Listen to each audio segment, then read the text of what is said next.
On those conversations, and you said they told us those are limited operations. Does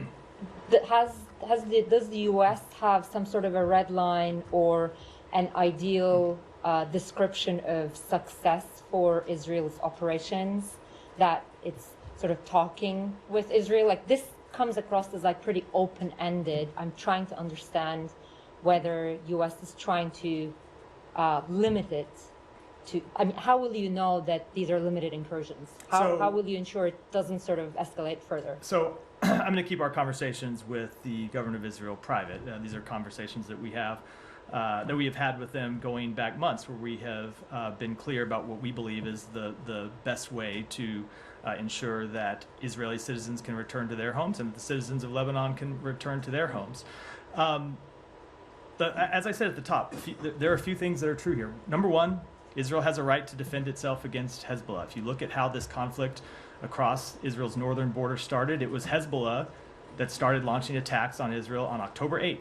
And those attacks continued and have continued and are continuing. If you look at what the acting leader of Hezbollah said just today, it's that their attacks on Israel will continue. So Israel has a right to defend itself against those attacks. So that includes in targeting terrorist infrastructure inside Lebanon. At the same time, we want to ultimately see a diplomatic resolution to this conflict, one that allows citizens on both sides of the border to return to their homes. So it's interesting that now you're saying we want to ultimately see a diplomatic resolution to this, as opposed to last week when United States and France called for a ceasefire in Lebanon.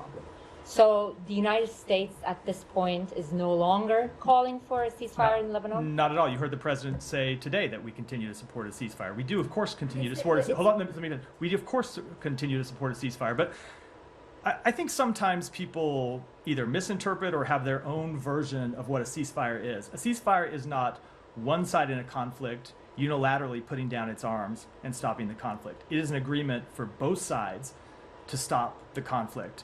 And in this case, what we have proposed is a 21-day ceasefire where both sides would stop attacking the other and we would reach a diplomatic resolution. And we are going to continue to engage with our Israeli counterparts, with Lebanese counterparts, and with other countries around the world to reach that objective. But at the same time, there are a couple other things that are true as well, which is that, number one, military pressure can at times enable diplomacy.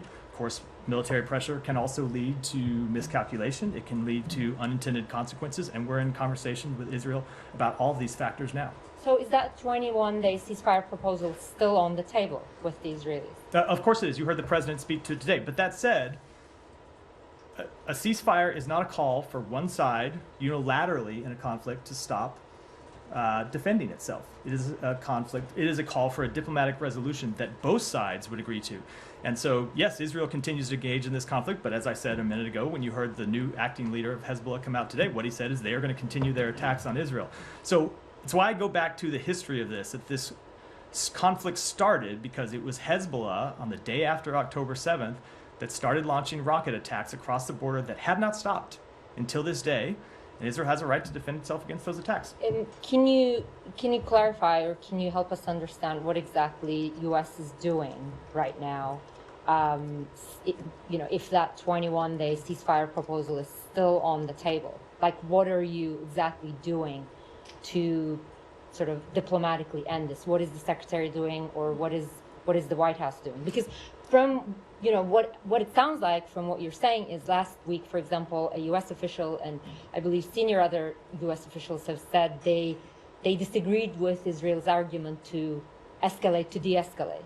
Now, you don't sound like you're disagreeing with that anymore. You're talking about how military pressure could yield to some sort of a diplomatic resolution. So I just want to understand, what are you doing diplomatically? We are engaged in diplomatic conversations with all of the relevant parties in the region, our parties around the world, the parties that were on the call that we put out last week for a diplomatic resolution, and we continue to work to reach one.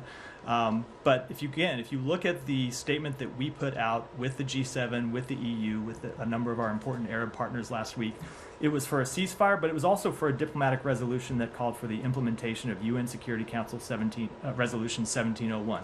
And what that resolution would require is something that Hezbollah has never done, and still to this date is not doing, which is to withdraw from the border in a way it was supposed to do years ago. So we will continue to push for a diplomatic resolution, but we should be clear that the burden of that diplomatic resolution falls not just on Israel, but on Hezbollah as well.